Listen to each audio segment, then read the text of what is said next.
Hello दोस्तों, PR knowledge में आपका स्वागत है। तो यूपीएससी के सीरीज में तो हम लोग शुरुआत करने वाले हैं। तो इसमें आज है टेस्ट नंबर 14 और टेस्ट आज है ये पार्ट 2 का इसका, ठीक है। तो 30 क्वेश्चन तक हो गया था और आज करेंगे 31 से। निम्नलिखित कथनों पर विचार कीजिए। पहला है, यह राष्ट्रपति शासन व्यवस्था की तुलना में अधिक स्थिर सरकार प्रदान करती है। वही दूसरा है कि यह राष्ट्रपति शासन व्यवस्था की तुलना में कम उत्तरदायी शासन व्यवस्था प्रदान करती है। तीसरा है, यह शक्ति के पृथक्करण के विरुद्ध है। पृथक्करण मतलब होता है अलग अलग। तो उपयुक्त कथनों में से कौन सा संसदीय शासन व्यवस्था के संदर्भ में सही है? संसदीय शासन व्यवस्था, ठीक है। ये तीनों जो बताया गया है इस संसदीय में कौन सा है? चलिए ऑप्शन देख लीजिए। केवल एक, केवल दो और तीन, केवल तीन, या तो एक, दो और तीन। चलिए अब बताइए।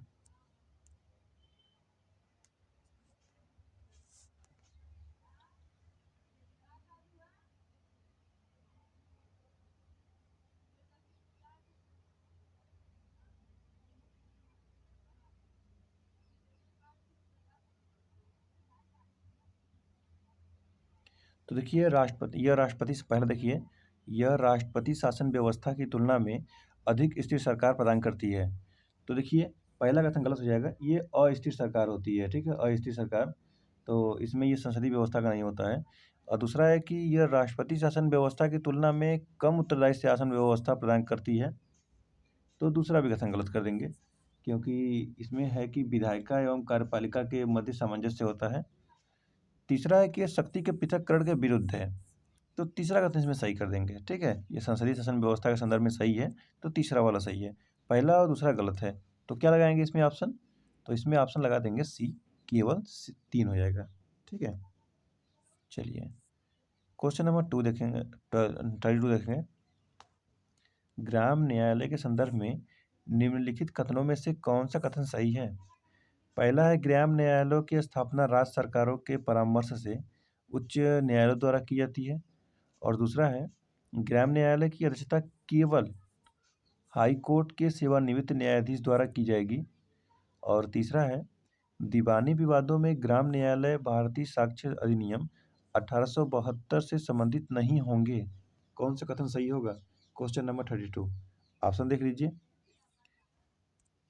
ऑप्शन है एक और दो, केवल तीन, केवल एक और तीन, या तो एक, दो और तीन। चलिए क्वेश्चन नंबर है आपका 32 और इसका आंसर करिए। ग्राम न्यायालय।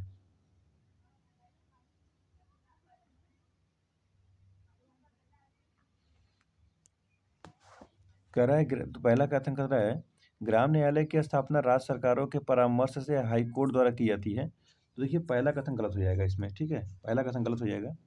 ग्राम न्यायालय अधिनियम देखिए 2008 के तहत यह राज्य सरकारों पर निर्भर है कि वे संबंधित हाई कोर्ट के परामर्श से ग्राम न्यायालय स्थापित करें, ठीक है।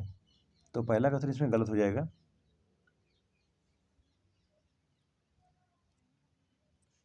तो समझ रहे हैं, पहला एकदम माइनर मिस्टेक है।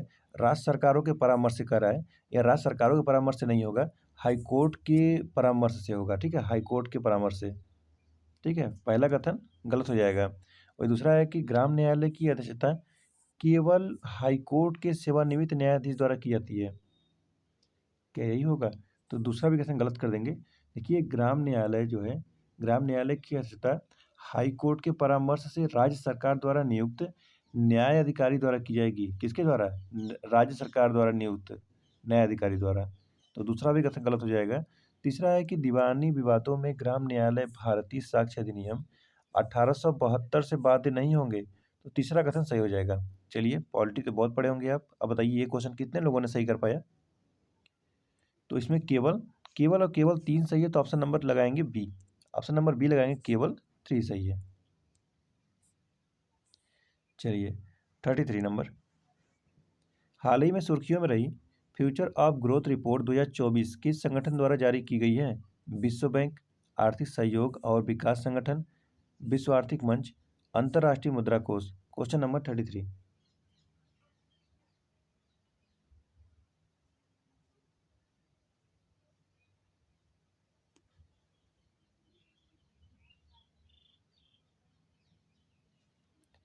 तो तो चलिए इसका आंसर हो जाएगा ऑप्शन नंबर सी, विश्व आर्थिक मंच हो जाएगा। ठीक है, विश्व आर्थिक मंच।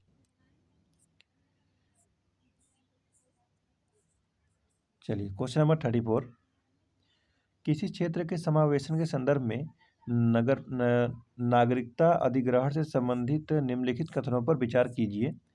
पहला है, कानून के अनुसार नए समावेशित क्षेत्र के निवासी स्वतः ही भारत के नागरिक बन जाते हैं। वही दूसरा है, भारतीय राज्य क्षेत्र में शामिल किए गए किसी नए क्षेत्र के निवासियों को नागरिकता प्रदान करने से संबंधित प्रावधान संविधान में शामिल किए गए हैं। कितने कथन सही नहीं है इसमें? केवल एक, केवल दो, दोनों सही है, दोनों गलत। चलिए कितने सही नहीं है ध्यान दीजिएगा।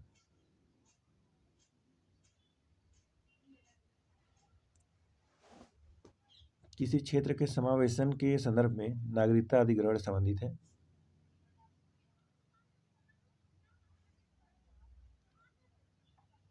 चलिए बताइए। तो देखिए, यदि किसी विदेशी क्षेत्र को भारत का हिस्सा बनाया जाता है तो क्या होता है, भारत सरकार न कि संविधान द्वारा उस क्षेत्र के नागरिकों को भारत का नागरिक घोषित करती है। ठीक है, ऐसे व्यक्ति सरकार द्वारा निर्दिष्ट तिथि से अधिक भारत के नागरिक होते हैं। तो इसमें क्या है कि दोनों के दोनों ही कथन गलत हो जाएंगे। संविधान में शामिल किए गए हैं, मतलब ये संविधान नहीं देता है नागरिकता। नागरिकता कौन देता है? वहाँ की सरकारें देती हैं, मतलब जो उसमें करंट सरकार रहेगी। तो दोनों के दोनों ही कथन सही गलत है। तो दोनों ही कथन गलत है, तो कौन सा गलत है? दोनों के दोनों कथन गलत है, तो ऑप्शन नंबर क्या लगाएंगे? सी लगा देंगे। दोनों के दोनों कथन गलत होते हैं यहाँ पर। चलिए 35 नंबर देखेंगे। निम्नलिखित कथनों पर विचार कीजिए। पहला है, इसे प्रायः पहाड़ों का भूत कहा जाता है। और दूसरा है, इसका वैज्ञानिक नाम पैंथेरा उनिसिया है। तीसरा है, यह कठोर ठंडी जलवायु में जीवित रह सकता है। और चौथा है, इसे आईयूसीएन में वल्नरेबल का दर्जा दिया गया है। उपयुक्त कथनों में से किस प्रजाति का वर्णन किया गया है? ये सब जो बताया गया है ना, किस प्रजाति का वर्णन है? साइबेरियन बाघ, शेर, हिम तेंदुआ या तो क्लाउडेड लेपर्ड। चलिए बताइए क्वेश्चन नंबर 35 किसके बारे में है? तो देखिए, ये सब इतनी बातें बताई गई हैं। ये है आपका साइबेरिया बाघ नहीं है, शेर भी नहीं है, हिम तेंदुआ हो जाएगा। ऑप्शन नंबर सी लगा देंगे, हिम तेंदुआ। ठीक है,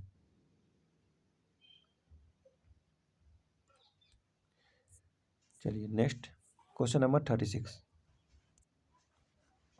मुख्य न्यायाधीश के अतिरिक्त हाईकोर्ट का कोई न्यायाधीश निम्नलिखित में से किसे अपना त्यागपत्र सौंपकर पद का त्याग कर सकता है?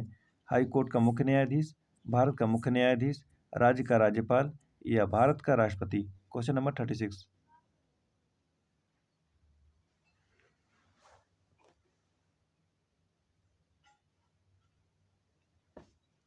क्वेश्चन नंबर 36 का आंसर करेंगे। बिल्कुल सही आप लोग का आंसर है, ऑप्शन नंबर डी हो जाएगा, भारत का राष्ट्रपति, प्रेसिडेंट ऑफ इंडिया। 37, भारतीय संविधान की उद्देशिका के संदर्भ में निम्नलिखित कथनों पर विचार कीजिए। कथन एक है, उद्देशिका भारतीय संविधान का एक अभिन्न भाग है जो संवैधानिक प्रावधानों की व्याख्या और अनुप्रयोग का मार्गदर्शन करती है। वही दूसरा कथन है, उद्देशिका भारतीय विधायिका की शक्तियों और इन शक्तियों पर आरोपित प्रतिबंधों का स्रोत है। उपयुक्त कथनों के संदर्भ में कौन सा कथन सही है? यहाँ पे ऑप्शन देख लीजिए। कथन दोनों सही है, सही व्याख्या करता है या सही व्याख्या नहीं करता है। पहला सही है, दूसरा गलत है, या पहला गलत है, दूसरा सही है। चलिए 37 नंबर।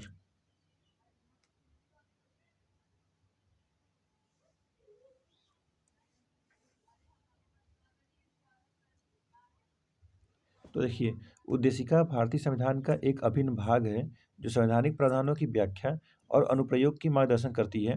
पहला कथन सही हो जाएगा इसमें, पहला कथन सही हो जाएगा। वही दूसरा है कि उद्देशिका भारतीय विधायिका की शक्तियों और इन शक्तियों पर आरोपित प्रतिबंधों का स्रोत है। तो देखिए दूसरा कथन गलत हो जाएगा। उद्देशिका जो है ना, उद्देशिका ये प्रत्यक्ष रूप से कोई वास्तविक अधिकार प्रदान नहीं करती है और यह न्यायालयों में प्रवर्तनीय नहीं है। अतः उद्देशिका न तो शक्ति का स्रोत है और न ही विधायिका की शक्तियों को प्रतिबंधित करती है। तो पहला सही दूसरा गलत तो क्या लगेगा, तो इसमें लग जाएगा ऑप्शन नंबर सी लगेगा कि पहला कथन सही है और दूसरा कथन गलत है। चलिए क्वेश्चन नंबर 38 स्टारलिंक नेटवर्क के संदर्भ में निम्नलिखित कथनों पर विचार कीजिए। स्टारलिंक यह एक उपग्रह समूह है जो पृथ्वी के दूरस्थ स्थानों को इंटरनेट कनेक्टिविटी प्रदान करता है। वही दूसरा है इन्हें नासा द्वारा लॉन्च किया गया था। तीसरा है इन्हें निम्न भूकक्षा लियो में स्थापित किया गया है। कितने कथन सही हैं इसमें से, एक, केवल दो, सभी तीन, ये तो कोई नहीं। चलिए 38 नंबर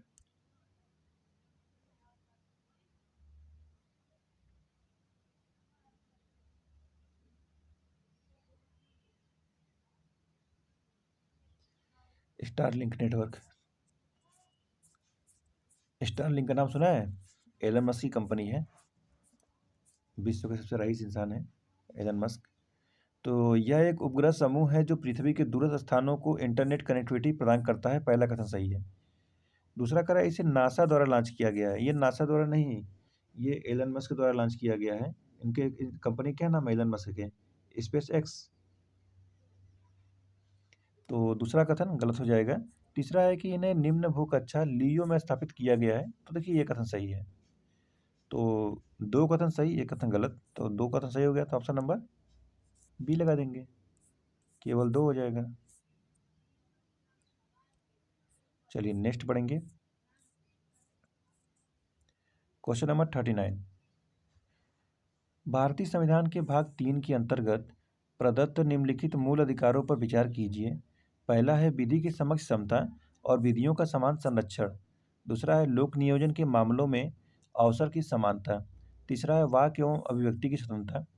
चौथा है अपराधों के लिए दोष सिद्धि के संबंध में संरक्षण। पांचवा है अल्पसंख्यकों को शैक्षणिक संस्थान स्थापित करने और उनका प्रशासन करने का अधिकार। उपर्युक्त वर्णित अधिकारों में से कितने केवल भारत के नागरिकों के लिए उपलब्ध हैं? चलिए बताइए।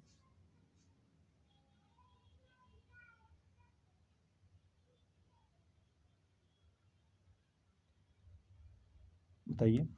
देखिए भारत के संविधान में भाग 3 में मूल अधिकार दिया गया है जो केवल और केवल भारतीयों के लिए उपलब्ध है और कुछ नागरिक दोनों के लिए है। तो ये है भारतीयों के लिए 15, 16, 19, 29, 30। अगर आपको अब आर्टिकल पता है तो आर्टिकल यहाँ पे लिखा हुआ है, जान जाइए कि किस में होगा। 15, 30 का आधा 15, तो 15 शुरू होता है, 15, 16, 19, 29, 30। ठीक है। चलिए ऑप्शन देख लीजिए, केवल दो, केवल तीन, केवल चार या सभी पांचों। 39 नंबर आंसर करेंगे।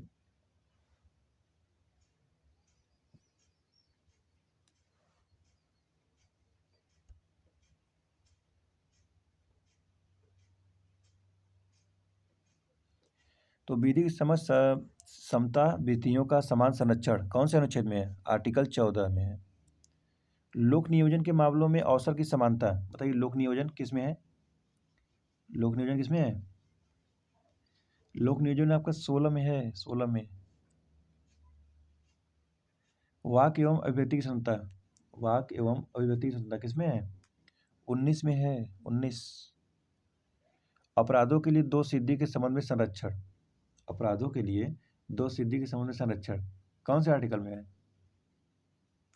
20 में है, ये 20 में। एक कानून के लिए सजा होता है ना 20 का। अल्पसंख्यकों को शैक्षणिक संस्थान स्थापित करने और उनका प्रशासन करने का अधिकार कौन से अनुच्छेद में है? बताइए। 30 में है इसका, 30। चलिए तो अब मैंने अभी बताया था 15, 16, 19, 29 और 30। अब देख लीजिए इसमें से कौन कौन मैच कर रहा है। 14 क्या कर रहा है कि केवल भारतीयों के लिए ना, तो पहला हटा देंगे इसमें। दूसरा मैच आ गया, 16 हो गया। तीसरा 19 आ गया, 20 इसमें नहीं आएगा और 30 आ जाएगा। तो यानी कि एक सही हुआ, दो सही हुआ, तीन सही हुआ। ठीक है। तो कितने कथन हुए होंगे इसमें? तीन कथन सही हैं, तीन कथन। ऑप्शन नंबर बी लगा देंगे, केवल तीन हो जाएगा। समझ में आ रहा है ना? ये सब आर्टिकल हैं और आर्टिकल में 15, 16, 19, 29, 30 याद कर लीजिए। 15, 16, 19, 29, 30 ये केवल भारतीयों को प्राप्त हैं। चलिए 40 नंबर, भारतीय संविधान के निम्नलिखित अनुच्छेदों में से कौन सी लोक व्यवस्था को मूल अधिकारों पर एक प्रतिबंध के रूप में उल्लेखित किया गया है? 19, 21, 25, 26। चलिए कूट का प्रयोग करिए, सभी का चयन कीजिए। 1, 3, 4, 1 और 2, 3, 4 या तो 1, 2, 3, 4। क्वेश्चन नंबर 40 का आंसर करेंगे। क्वेश्चन नंबर 40 कह रहा है भारतीय संविधान के निम्नलिखित अनुच्छेदों में से कौन से लोक व्यवस्था को मूल अधिकारों पर एक प्रतिबंध के रूप में उल्लेखित करता है? लोक व्यवस्था,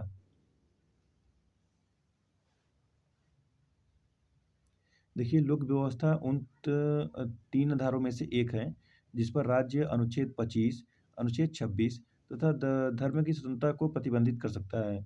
लोक व्यवस्था अनुच्छेद 19 के तहत उबंधित वाक एवं अभिव्यक्ति की स्वतंत्रता और अन्य मूल अधिकारों को प्रतिबंधित आधारों में से एक है। तो जैसे कि इसमें लगाएंगे 19 का हो जाएगा, 25 का हो जाएगा और 26 का हो जाएगा। ये प्राण एवं देह स्वतंत्रता नहीं होगा 21 का। तो 19, 25 और 26 ऑप्शन नंबर ए लगा देंगे इसमें, ठीक है, लोक व्यवस्था के लिए है। चलिए आगे बढ़े। क्वेश्चन नंबर 41, भारतीय संविधान के भाग 4 के अंतर्गत उल्लेखित निम्नलिखित राज्य यानी डीपीएसपी के संबंध में विचार करना है। डीपीएसपी पूछ रहा है, कह रहा है ग्रामीण क्षेत्रों में कुटीर उद्योगों को बढ़ावा देना, ग्राम पंचायतों का संगठन और गरीबों को निःशुल्क विधिक सहायता प्रदान करना और पर्यावरण संरक्षण और संवर्धन तथा वनों एवं वन्य जीवों की रक्षा करना। कह रहा है डीपीएसपी में कितने समाजवादी सिद्धांतों को प्रतिबंधित करते हैं? समाजवादी, आपको पता होगा डीपीएसपी में एक गांधीवादी है, एक उदारवादी है और एक समाजवादी है, सोशलिस्ट। ये लिबरल हो जाएगा। तो गांधीवादी, उदारवादी और समाजवादी। तो बताइए इसमें समाजवादी कौन कौन से है? केवल एक, केवल दो, केवल दोनों, केवल तीन या तो सभी चार। चलिए 41 नंबर का आंसर करेंगे। 41 नंबर,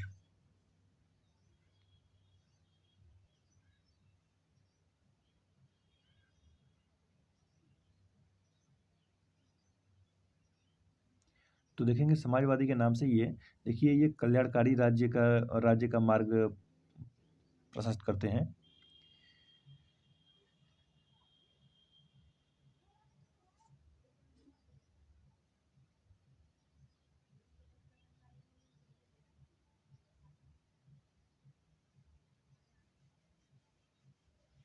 तो ग्रामीण क्षेत्रों के कुटीर उद्योगों को बढ़ावा देना, तो देखिए पहला कथन गलत हो जाएगा। पहला कथन गलत हो जाएगा। ये किसका था? ये गांधीवादी का था ना। पहला कथन गलत हो जाएगा। ये अनुच्छेद 43 में है। ग्राम पंचायतों का संगठन, तो ग्राम पंचायतों का संगठन तो ये उनका था ना, गांधी जी का। 40, अनुच्छेद 40 में है।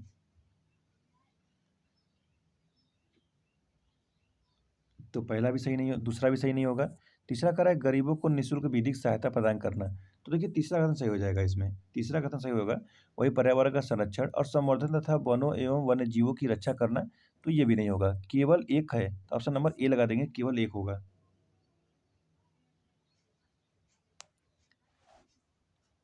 चलिए नेक्स्ट पढ़ेंगे आगे 42 नंबर,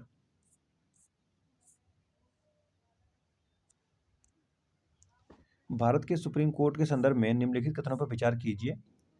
अंतर्राज्यीय जल विवाद, वित्त आयोग को संदर्भित मामले, केंद्र सरकार के विरुद्ध एक निजी व्यक्ति द्वारा लाया गया मुकदमा और किसी भी पूर्व संवैधानिक संधि से उत्पन्न विवाद।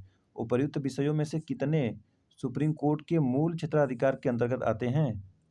देख लीजिए यहाँ पर, केवल दो, केवल तीन, सभी चारों या कोई नहीं। चलिए 42 नंबर देखेंगे। क्वेश्चन नंबर 42,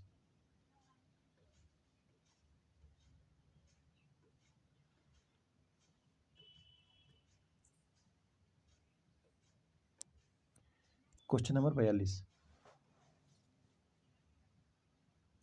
देखिए सुप्रीम कोर्ट के पास मूल, अपीली और सलाहकार क्षेत्राधिकार है और अनन्य का अधिकार है कि कोई अन्य न्यायालय ऐसे विवादों पर निर्णय ले सकता है, नहीं ले सकता है। और मूल का अर्थ है कि ऐसे विवादों को अपील के माध्यम से नहीं बल्कि प्रथम दृष्टया सुनने का अधिकार सुप्रीम कोर्ट के पास है। ठीक है।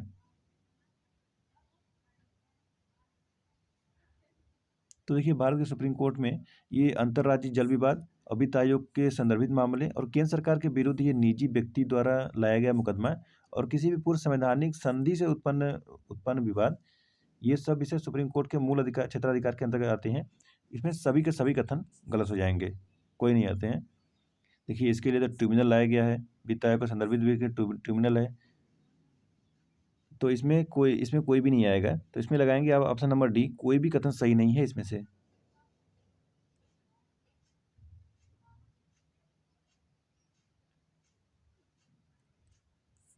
ऑप्शन नंबर डी हो जाएगा, कोई नहीं।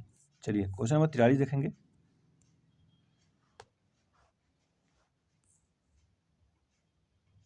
ब्रिटिश राजनीतिक व्यवस्था और भारतीय राजनीतिक व्यवस्था के बीच अंतर के संदर्भ में निम्नलिखित कथनों पर विचार कीजिए।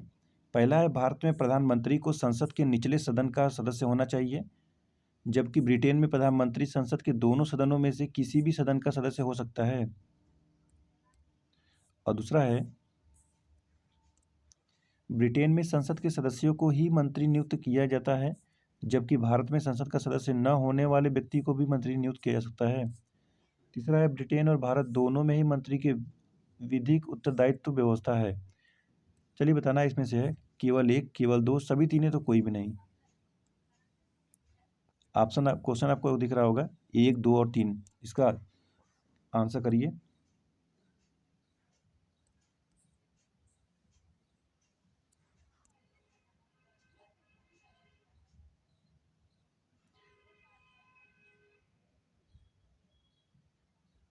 तो देखिए भारत में प्रधानमंत्री को संसद के निचले सदन का सदस्य होना चाहिए, और जबकि ब्रिटेन में प्रधानमंत्री संसद के दोनों सदनों में से किसी भी सदन का सदस्य हो सकता है। तो देखिए ये उल्टा हो गया।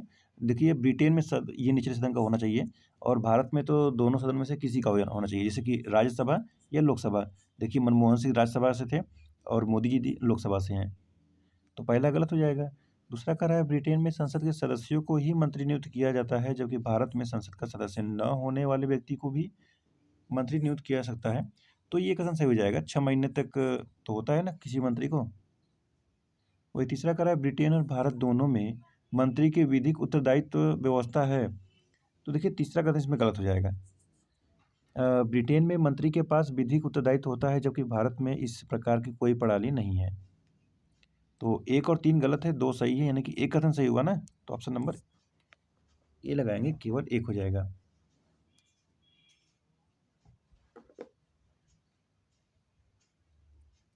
चलिए नेक्स्ट देखेंगे। क्वेश्चन नंबर 44 है, सरकार के स्वरूप यहाँ पे विवरण दिया गया है। तानाशाही सरकार का वह स्वरूप जहाँ एक निरंकुश व्यक्ति सत्ता का पूर्णतया उपभोग करता है। और दूसरा है पूर्ण राजशाही, तो इसका है कि राज्य सरकार के व्यक्तिगत आर्थिक और राजनीतिक जीवन के लगभग प्रत्येक पहलू को नियंत्रित करने का प्रयास करता है।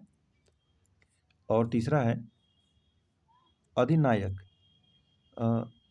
अधिनायकवाद, ये एक कुलीन समूह द्वारा संचालित रूढ़िवादी सरकार जो सत्ता में बने रहने के लिए दमनकारी साधनों का उपयोग करती है। चलिए बताना है कितने कथन सही हैं, केवल एक, केवल दो, सभी तीन, तो कोई नहीं। अधिनायकवाद, पूर्ण राजशाही और तानाशाही, बताइए। तानाशाही मतलब क्या है? यह एक ऐसा स्वरूप है जहाँ एक निरंकुशवादी अथवा स्वेच्छावादी शासक पूरी तरह से सत्ता का उपभोग करता है, यानी कि पहला कथन सही हो जाएगा। ठीक है, चलिए दूसरा देखिए। दूसरा क्या कर रहा है? कह रहा है कि पूर्ण राजशाही, पूर्ण राजशाही, इसका क्या तात्पर्य है पूर्ण राजशाही का? तो देखिए ये सरकार का वह स्वरूप है जहाँ शासक को देश पर शासन करने के लिए पूर्ण अधिकार प्राप्त होते हैं। वह किसी भी विधिक नियंत्रण से पूर्ण मुक्त होता है, अतः इसके विरुद्ध किसी भी संगठित विरोध की अनुमति नहीं होती है। तो दूसरा कथन गलत हो जाएगा। दूसरा कथन का तात्पर्य क्या है? इसे कोई विरोध नहीं कर सकता है ना। और वही देखेंगे तीसरा वाला। तीसरा कह रहा है क्या? तीसरा कह रहा है कि अधिनायकवाद ये कुलीन द्वारा समूह संचालित रूढ़िवादी सरकार जो सत्ता में बने रहने के लिए दमनकारी साधनों का उपयोग करता है, तो भी तीसरा भी गलत करेंगे इसमें। अधिनायकवादी का तात्पर्य है कि एक अधिनायकवादी राज्य नागरिकों के व्यक्तिगत, आर्थिक और राजनीतिक जीवन लगभग हर पहलू नियंत्रित करने का प्रयास करता है। ठीक है? तो केवल इसमें एक सही है जो तानाशाही वाला था, बाकी 2 गलत हैं। ऑप्शन नंबर क्या लगाएँगे? केवल 1 लगाएँगे, ऑप्शन नंबर ए, ठीक है? एक बार फिर से इसको देखना पढ़ना है तो पढ़ लीजिए। तानाशाही, यहाँ पर पूर्ण राजशाही और यहाँ पर अधिनायकवाद। चलिए, क्वेश्चन नंबर 45, निम्नलिखित युग्मों पर विचार कीजिए। लोकतंत्र के साधन और परिभाषा। पहल दिया है इनिशिएटिव, किसी विशेष राजनीतिक मुद्दे पर अपनी राय व्यक्त करने का लोगों का अधिकार और वापस बुलाना मतलब रिकॉल, लोगों का अपने प्रतिनिधि को याचिका के माध्यम से वापस बुलाने का अधिकार और प्लेबिसाइट, तो यहाँ पे दिया है विधि निर्माण हेतु लोगों के विधायी प्रस्ताव को स्वीकार या अस्वीकार करने का अधिकार। और चौथा है रेफरेंडम। रेफरेंडम का है कि विधानमंडल द्वारा पारित विधायी प्रस्ताव को स्वीकार या अस्वीकार करने का लोगों का अधिकार। चलिए, कितने युग्म सुमेलित है बताना है इसमें से? केवल 1, केवल 2, केवल 3 या तो सभी 4? चलिए बताइए। कह रहा है पहल, ये किसी विशेष राजनीतिक मुद्दे पर अपनी राय व्यक्त करने का लोगों का अधिकार है। क्या सही है? तो देखिए, पहल का ये गलत हो जाएगा। इसका विधायी प्रस्ताव को स्वीकार या अस्वीकार करने का लोगों का अधिकार होता है ये। जैसे कि पहल का क्या हो जाएगा? तो पहल का देखेंगे, इसका मिल रहा है तीसरे से। वही कह रहा है वापस बुलाना, ये लोगों का अपने प्रतिनिधि को याचिका के माध्यम से वापस बुलाने का अधिकार है, तो ये कथन सही हो जाएगा। तीसरा कह रहा है प्लेबिसाइट। ये प्लेबिसाइट का अब तो ये तो कन्फर्म गलत हो जाएगा। ठीक है, अब ये कन्फर्म गलत है ना। तो तीसरा क्या हो जाएगा? किसी विशेष राजनीतिक मुद्दे पर अपनी राय व्यक्त करने का लोगों का अधिकार है, तो ये हो जाएगा आपका, यहाँ मिल जाएगा। तो पहला का तीसरा हो जाएगा, दूसरा का दूसरा ही मैच है, तीसरा का पहला से मैच है। और अब चौथा देखते हैं। तो चौथा हो जाएगा रेफरेंडम। ये विधानमंडल द्वारा पारित विधायी प्रस्ताव को स्वीकार या अस्वीकार करने का लोगों का अधिकार है, तो चौथा भी कथन इसमें सही हो जाएगा। ठीक है, तो 2 और 4 सही है, 1 और 3 गलत है, यानी कि 2 कथन सही हुए। ऑप्शन नंबर बी लगा देंगे, केवल 2। चलिए, 46 नंबर, निम्नलिखित कथनों पर विचार कीजिए। 3 दिसंबर 2005 को भारत के बाहर जन्मा कोई व्यक्ति जिसकी माता उसके जन्म के समय भारत की नागरिक थी को वंश के आधार पर भारतीय नागरिकता माना जाएगा। और दूसरा है, भारत में 1 जुलाई 1987 को या उसके बाद जन्मा व्यक्ति केवल तभी भारत का नागरिक माना जाएगा यदि उसके जन्म के समय उसके माता पिता में से कोई एक भारत का नागरिक हो। 1987, कौन सा कथन सही होगा? केवल 1, केवल 2, दोनों सही या दोनों गलत? 46 नंबर,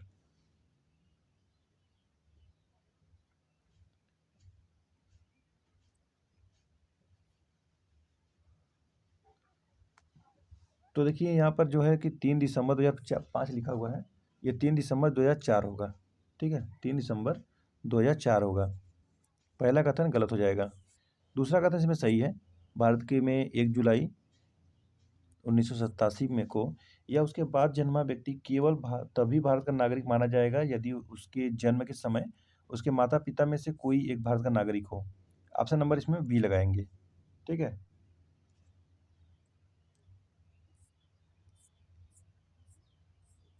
चलिए 47 नंबर देखेंगे।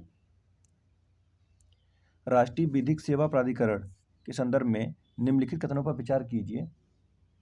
यह केंद्रीय विधानमंडल द्वारा पारित प्रस्ताव के संदर्भ में तहत स्थापित एक कार्यकारी निकाय है। और दूसरा है, भारतीय संविधान का अनुच्छेद 39A नालसा के गठन और उसकी कार्यप्रणाली के लिए उत्तरदायी प्रेरक बल है। कौन सा कथन सही होगा इसमें से?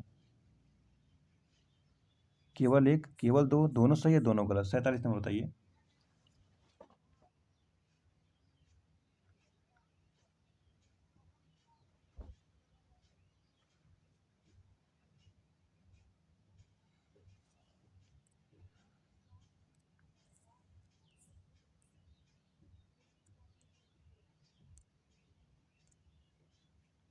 राष्ट्रीय विधिक सेवा प्राधिकरण, तो यह केंद्रीय मंत्रिमंडल द्वारा पारित प्रस्ताव के तहत स्थापित एक कार्यकारी निकाय है। तो पहला कथन गलत हो जाएगा। देखिए, यह राष्ट्रीय विधिक सेवा प्राधिकरण एक गठन विधिक सेवाएं प्राधिकरण अधिनियम 1987 के तहत किया गया है। यह एक वैधानिक निकाय है। वही दूसरा है कि भारतीय संविधान का अनुच्छेद 39A नालसा के गठन और उसकी कार्यप्रणाली के लिए उत्तरदायी प्रेरक बल है। तो दूसरा सही हो जाएगा। ऑप्शन नंबर क्या लगाएंगे? केवल 2 होगा ना, तो ऑप्शन नंबर बी लगा देंगे। चलिए 48 नंबर, निम्नलिखित में से कौन सा विकल्प ओसाइट क्रायोप्रिजर्वेशन प्रक्रिया का सर्वोत्तम वर्णन करता है? यह भविष्य में उपयोग के लिए बीजों को शून्य से नीचे के तापमान पर संरक्षित करने की प्रक्रिया है। दूसरा है, यह तैयार भोजन को जमी हुई अवस्था में संरक्षित करने की प्रक्रिया है। तीसरा है, यह एक महिला के अनिषेचित अनिषेचित अंडाणुओं को संरक्षित करने की प्रक्रिया है, जिसकी एग फ्रीजिंग भी कहते हैं। और चौथा है, यह वह प्रक्रिया है जिसके द्वारा ध्रुवीय क्षेत्रों में रोगाणु बर्फ में फंस जाते हैं। Question number 48। क्वेश्चन नंबर 48 क्या बताना है? ओसाइट क्रायोप्रिजर्वेशन प्रक्रिया।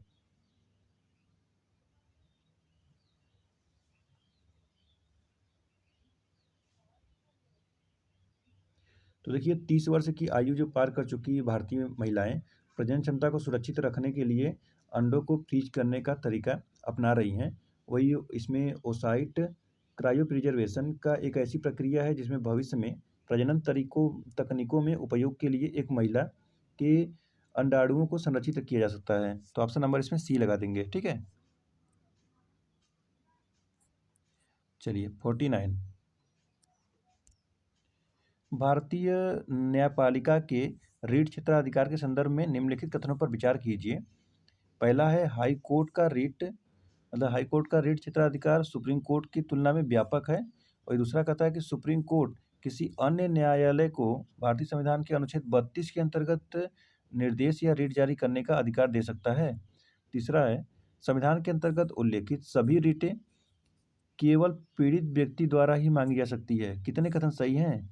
1, केवल 2, सभी तीनों, या तो कोई नहीं। 49 नंबर बताइए। 49 नंबर, तो देखिए, पहला तो कथन आपको गलत लग रहा होगा, लेकिन ये पहला सही है। हाई कोर्ट ये व्यापक है। ये सुप्रीम कोर्ट का होता है 32 और हाई कोर्ट का क्या होता है 226। तो सिर्फ ये हाई कोर्ट मूल अधिकारों के साथ साथ में अदर भी अधिकारों का के लिए अपील किया जा सकता है। तो पहला सही हो जाएगा। दूसरा कथन कह रहा है कि सुप्रीम कोर्ट किसी अन्य न्यायालय को भारतीय संविधान के अनुच्छेद 32 के अंतर्गत निर्देश या रीट जारी करने का अधिकार दे सकता है। तो दूसरा कथन इसमें गलत हो जाएगा। दूसरा कथन गलत होगा इसमें। और तीसरा देखेंगे इसमें, तीसरा, ये संविधान के अंतर्गत उल्लेखित सभी रीटें केवल पीड़ित व्यक्ति द्वारा मांगी जा सकती हैं। तो तीसरा भी कथन इसमें गलत हो जाएगा। देखिए, इसमें 4 रीटें के विपरीत अधिकार परीक्षा रीट किसी भी इच्छुक व्यक्ति द्वारा मांगी जा सकती है, किंतु यह आवश्यक नहीं है कि पीड़ित व्यक्ति द्वारा ही मांगी जाए। और दूसरा जो था, यह अन्य न्यायालयों को कानून द्वारा अपने स्थानीय अधिकार क्षेत्र में मूल अधिकारों को प्रवर्तन के लिए निर्देश, आदेश या रीट जारी करने का अधिकार देने की शक्ति रखता है। ये अनुच्छेद 32(2) के तहत सुप्रीम कोर्ट द्वारा प्रयोग की जाने वाली शक्तियाँ हैं, न कि 32। तो पहला गलत है, पहला सही है, दूसरा और तीसरा गलत है, यानी कि ऑप्शन नंबर ए लगाएंगे, केवल एक होगा। चलिए 50 नंबर देखेंगे।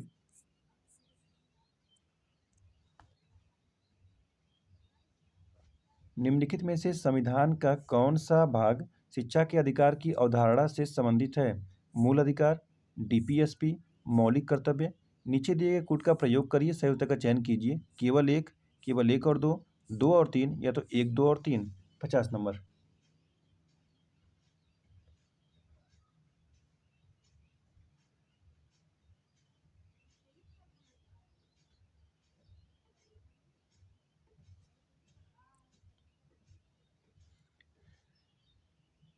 तो देखिए, मूल अधिकार हो जाएगा, डीपीएसपी हो जाएगा, मौलिक कर्तव्य नहीं होगा। तो इसमें लगाएंगे 1 और 2। ठीक है, 51 नंबर, सरकार की संसदीय प्रणाली के संदर्भ में निम्नलिखित कथनों पर विचार कीजिए। भारत का संविधान केंद्र और राज्य दोनों में सरकार के संसदीय स्वरूप की व्यवस्था करता है। वही दूसरा है, संसदीय सरकार को सरकार का वेस्टमिंस्टर मॉडल भी कहा जाता है। और तीसरा है, द्विसदनीय विधायिका संसदीय शासन प्रणाली की एक अनिवार्य विशेषता है। उपयुक्त में से कितने कथन सही नहीं है? ऑप्शन देख लीजिए, 1 और 3, केवल 3, 1 और 2, या तो 1, 2, 3। 51 नंबर।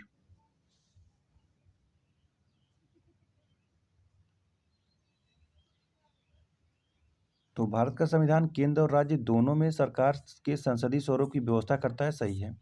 वही कह रहा है, संसदीय सरकार को सरकार का वेस्टमिंस्टर को मॉडल भी कहा जाता है, तो ये कथन गलत हो जाएगा। और द्विसदनीय विधायिका संसदीय शासन प्रणाली की एक अनिवार्य विशेषता है।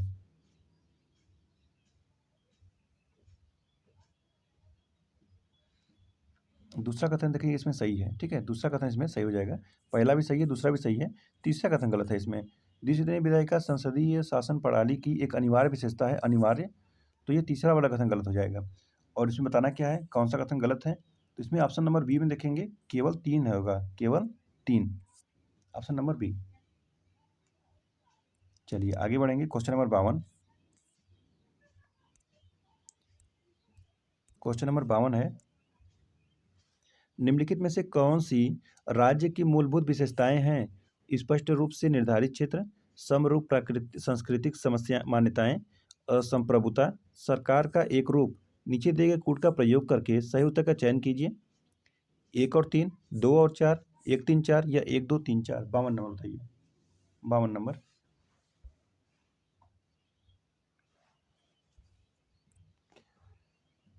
तो देखिए, राज्य की मूलभूत विशेषताएं हैं, स्पष्ट रूप से निर्धारित क्षेत्र, समरूप सांस्कृतिक मान्यताएं नहीं होगा, संप्रभुता हो जाएगा, सरकार का एक रूप हो जाएगा, कुल मिला के हो जाएगा 1, 3, 4, ऑप्शन नंबर सी।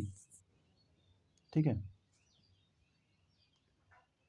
चलिए 53 नंबर देखेंगे।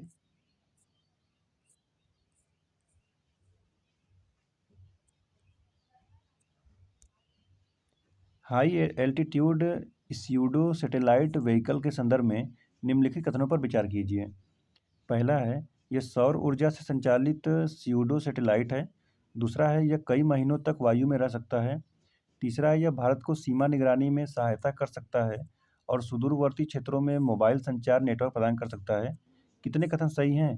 केवल 1, केवल 2, सभी 3, या तो कोई नहीं। 53 नंबर बताइए, 53 नंबर।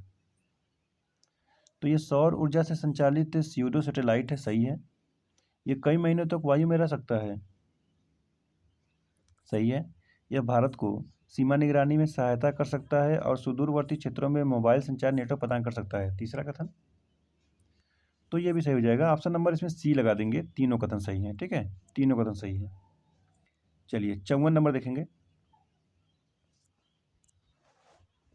निम्नलिखित में से कितने मामलों में केंद्र सरकार overseas citizen of India OCI card धारकों का पंजीकरण रद्द कर सकती है?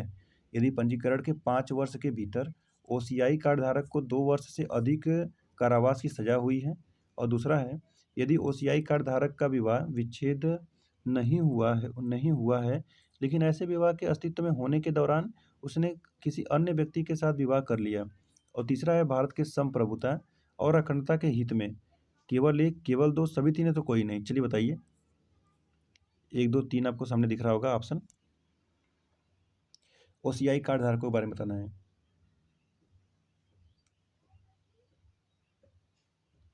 तो देखेंगे, यह पंजीकरण 5 वर्ष के भीतर ओसीआई कार्ड धारक को 2 वर्ष से अधिक कारावास की सजा हुई हो, तो पहला सही हो जाएगा। यह यदि ओसीआई कार्ड धारक का विवाह विच्छेद नहीं हुआ, विवाह विच्छेद मतलब तलाक, लेकिन ऐसे विवाह के अस्तित्व में होने के दौरान उसके किसी अन्य व्यक्ति से विवाह कर लिया हो, तो ये भी सही हो जाएगा। और भारत की संप्रभुता अखंडता के हित में तीसरा भी हो जाएगा।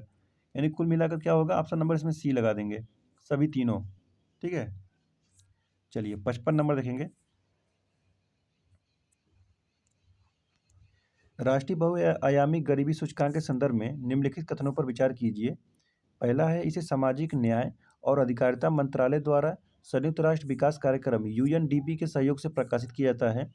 और दूसरा है, गरीबी में कमी की प्रगति की निगरानी के लिए सूचकांक प्रतिवर्ष प्रकाशित किया जाता है।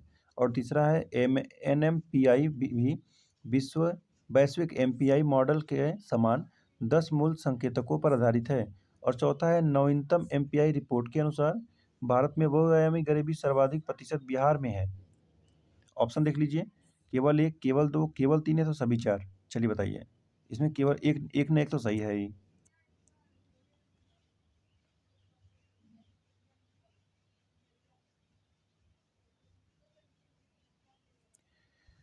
तो इसे सामाजिक न्याय और अधिकारिता मंत्रालय द्वारा और संयुक्त राष्ट्र विकास कार्यक्रम के सहयोग से प्रकाशित किया जाता है। क्या पहला कथन सही है? तो पहला कथन गलत हो जाएगा। देखिए, भारत में राष्ट्रीय बहुआयामी गरीबी सूचकांक ये नीति आयोग द्वारा प्रकाशित की जाती है। दूसरा है गरीबी में कमी प्रगति की निगरानी के लिए सूचकांक प्रतिवर्ष प्रकाशित किया जाता है। तो दूसरा कथन इसमें गलत करेंगे, ये प्रतिवर्ष नहीं होता है।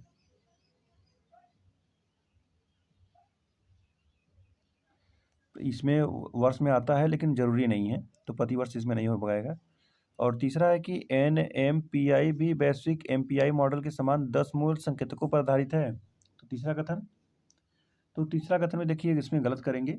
ये एनएमपीआई में वैश्विक एमपीआई मॉडल के 10 मूल संकेतकों के बरकरार रखा गया है तथा भारत की राष्ट्रीय प्राथमिकताओं के अनुरूप 2 संकेतकों अर्थात मातृ स्वास्थ्य और बैंक खाता शामिल किए गए हैं। ठीक है, तो अभी बरकरार रखे गए लेकिन तीसरा भी कंफर्म नहीं है।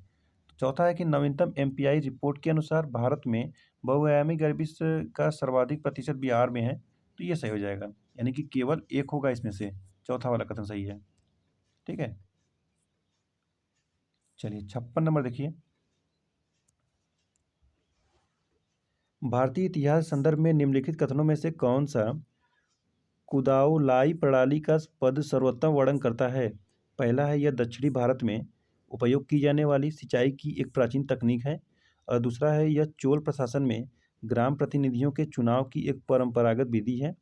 तीसरा है, यह तमिलनाडु में फसल कटाई के मौसम का सम्मान करने के लिए मनाया जाने वाला त्यौहार है। और चौथा है, यह विजयनगर साम्राज्य द्वारा लागू की गई भूमि राजस्व संग्रह की एक मध्ययुगीन प्रणाली है। कौन सा होगा इसमें से? 56 नंबर।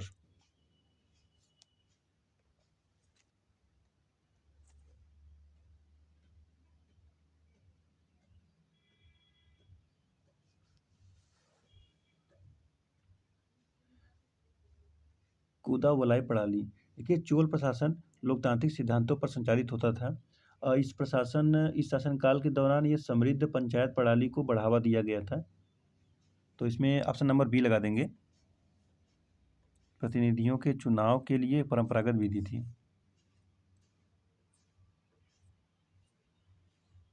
चलिए 57 नंबर देखेंगे। घबराने की जरूरत नहीं है, देखिए ऐसे ही ऑप्शन आते हैं यूपीएससी में भी। निम्नलिखित कथनों में से कौन सा हाल ही में लॉन्च किए गए मनहित ऐप के उद्देश्य का सही वर्णन करता है? यह वास्तविक समय के आधार पर हाथ से मैला उठाने, मैनुअल स्क्वेजिंग की गतिविधियों का पता लगाने में सहायता करता है। दूसरा है, यह मानसिक स्वास्थ्य की जांच में सहायता करता है। और तीसरा है, यह किसानों को वास्तविक समय पर आधारित जानकारी प्रदान करता है। और चौथा है, यह कार्यस्थल पर मानसिक उत्पीड़न के मामलों को दर्ज करने की अनुमति देता है। कौन सा सही होगा? 57 नंबर बताइए। इसमें भी ऑप्शन नंबर बी लगाएंगे, यह मानसिक स्वास्थ्य की जांच में सहायता करता है।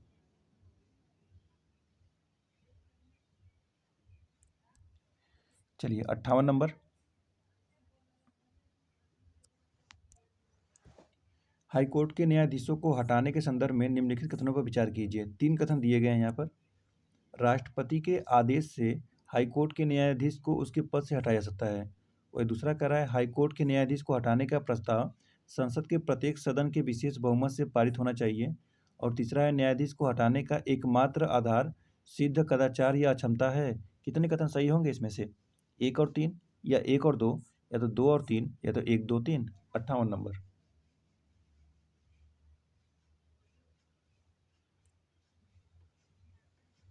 तो देखिए, इसमें राष्ट्रपति के आदेश से हाईकोर्ट के न्यायाधीश को उसके पद से हटाया जा सकता है, सही है।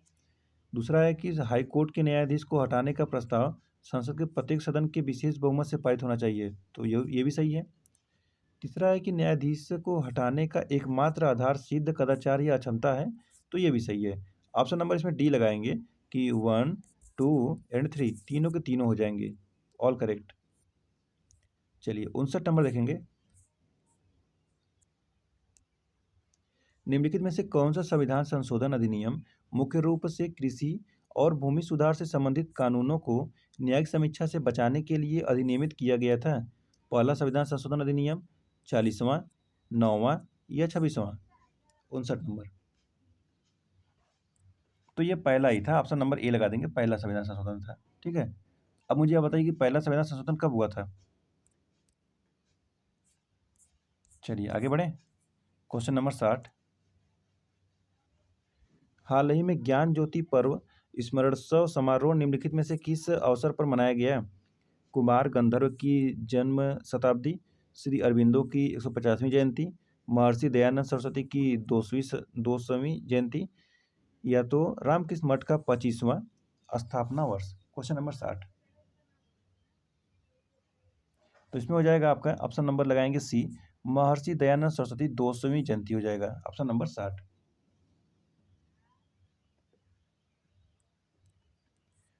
चलिए क्वेश्चन नंबर 61 देखेंगे।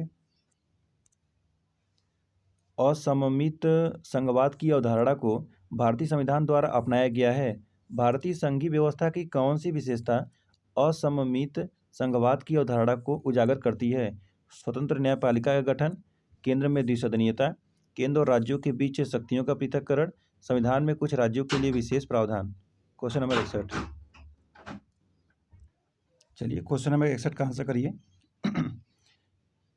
स्वतंत्र न्यायपालिका का गठन, केंद्र में द्विसदनीयता, केंद्र और राज्यों के बीच शक्तियों का पृथक्करण, यह संविधान में कुछ राज्यों के लिए विशेष प्रावधान। तो देखिए ये सब बातें जो किया गया है, संविधान में कुछ राज्यों के लिए विशेष प्रावधान, ऑप्शन नंबर डी लगा देंगे। ठीक है, ऑप्शन नंबर डी हो जाएगा। चलिए 62 नंबर देखेंगे। भारतीय संविधान के भाग 4 में निहित राज्य की नीति निर्देशक तत्व यानी डीपीएसपी के संदर्भ में निम्नलिखित कथनों पर विचार कीजिए। डीपीएसपी भारत सरकार अधिनियम 1935 में शामिल अनुदेशों से अभिप्रेरित थे। और दूसरा है डीपीएसपी के संदर्भ में राज्य का अर्थ मूल अधिकारों के अंतर्गत इसके अर्थ की तुलना में संकीर्ण है। और चौथा है मतलब तीसरा है डीपीएसपी के तहत उल्लेखित प्रावधान स्वतः लागू नहीं होते हैं। कौन सा कथन सही है इसमें से? केवल एक, केवल दो, सभी तीन है तो कोई नहीं। चलिए 62 नंबर बताइए। 62 नंबर। तो चलिए देखिए, डीपीएसपी भारत सरकार अधिनियम 1935 में शामिल अनुदेशों में देशों से अभिप्रेरित थे, सही है। डीपीएसपी के संदर्भ में राज्य का अर्थ मूल अधिकारों के अंतर्गत इसके अर्थ की तुलना में संकीर्ण है, तो ये गलत हो जाएगा। और तीसरा है डीपीएसपी के तहत उल्लेखित प्रावधान स्वतः लागू नहीं होते हैं, तो ये भी सही हो जाएगा। 1 और 2 सही है, 1 और 3 सही है, दूसरा गलत है। यानी कि ऑप्शन नंबर क्या लगाएंगे? बी लगा देंगे, केवल और केवल 2 हो जाएगा। चलिए आगे बढ़ें। तो आगे बढ़ेंगे, क्वेश्चन नंबर 63 देखेंगे। यह है global carbon project GCP report के संदर्भ में निम्नलिखित कथनों पर विचार कीजिए। इसे फ्यूचर अर्थ द्वारा तैयार किया जाता है और यह वैश्विक स्तर पर सभी ग्रीन हाउस गैसों जीएचजी की निगरानी करता है। कि कौन सा कथन सही है? केवल एक, केवल दो, दोनों सही है, दोनों गलत? 63 नंबर। 63 नंबर बताइए। तो इसे फ्यूचर अर्थ द्वारा तैयार किया जाता है, सही है। यह वैश्विक स्तर पर सभी ग्रीन हाउस गैसों की निगरानी करता है, तो ये कथन गलत हो जाएगा। देखिए जीसीपी रिपोर्ट वैश्विक स्तर पर 3 प्रमुख ग्रीन हाउस गैसें की निगरानी करता है सिर्फ। ऑप्शन नंबर ए लगाएंगे, केवल और केवल 1 हो जाएगा। चलिए 64 नंबर देखेंगे। पक्के पागा हॉर्नबिल महोत्सव किस राज्य में मनाया जाता है? अरुणाचल प्रदेश, नागालैंड, असम या मणिपुर? देखिए पक्के पागा या हॉर्नबिल महोत्सव अरुणाचल प्रदेश का एक राजकीय उत्सव है। इसे हॉर्नबिल संरक्षक नीसी शिकारियों के प्रयासों को मान्यता देने और उनका जश्न मनाने के लिए शुरू किया गया था। ऑप्शन नंबर से ए लगा देंगे, अरुणाचल प्रदेश, हॉर्नबिल महोत्सव। चलिए आज का लास्ट क्वेश्चन देखें, क्वेश्चन नंबर 65। चार्टर अधिनियम 1813 के संदर्भ में कौन सा कथन सही नहीं है? इस अधिनियम ने ईस्ट इंडिया कंपनी के एकाधिकार को समाप्त करके चाय के व्यापार और चीन के साथ व्यापार को सभी ब्रिटिश व्यापारियों के लिए खोल दिया। वही दूसरा है कि इसने लोगों के शिक्षित करने के उद्देश्य से ईसाई मिशनरियों को भारत आने की अनुमति दी।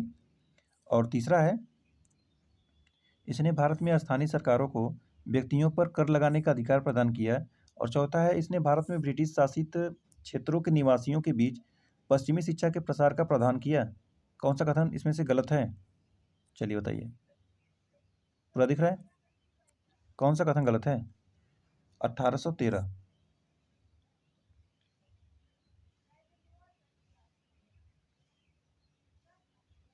देखिए, 1813 चार्टर अधिनियम इसने भारत में कंपनी के व्यापारिक एकाधिकार को समाप्त कर दिया, अर्थात भारतीय व्यापार को सभी ब्रिटिश व्यापारियों के लिए खोल दिया गया। हालांकि इसने चाय के व्यापार और चीन के साथ व्यापार पर कंपनी के एकाधिकार को बनाए रखा। इसमें क्या करा है? चाय के व्यापार और चीन के व्यापार के सभी ब्रिटिश व्यापारियों के लिए खोल दिया। तो ये कथन गलत हो जाएगा। गलत कौन सा बताना है? ऑप्शन नंबर ए हो जाएगा, क्योंकि गलत बताना था। ऑप्शन नंबर ए हो जाएगा करेक्ट। बाकी देखिए, ये तीनों ही कथन सही हैं। ठीक है, तो चलिए आज देखिए इसका ये अब इसका नेक्स्ट पार्ट में किया जाएगा। तो हम लोग 2025 के लिए यहाँ पे यूपीएससी का टेस्ट कर रहे हैं। आप सभी लोग ज्वाइन हुआ करिए टाइम से, और सभी लोग वीडियो को एक बार लाइक और शेयर जरूर कर दीजिएगा। तो फिर मिलेंगे नेक्स्ट वीडियो में बहुत जल्द। आप सभी का बहुत बहुत धन्यवाद। जय हिंद, जय भारत।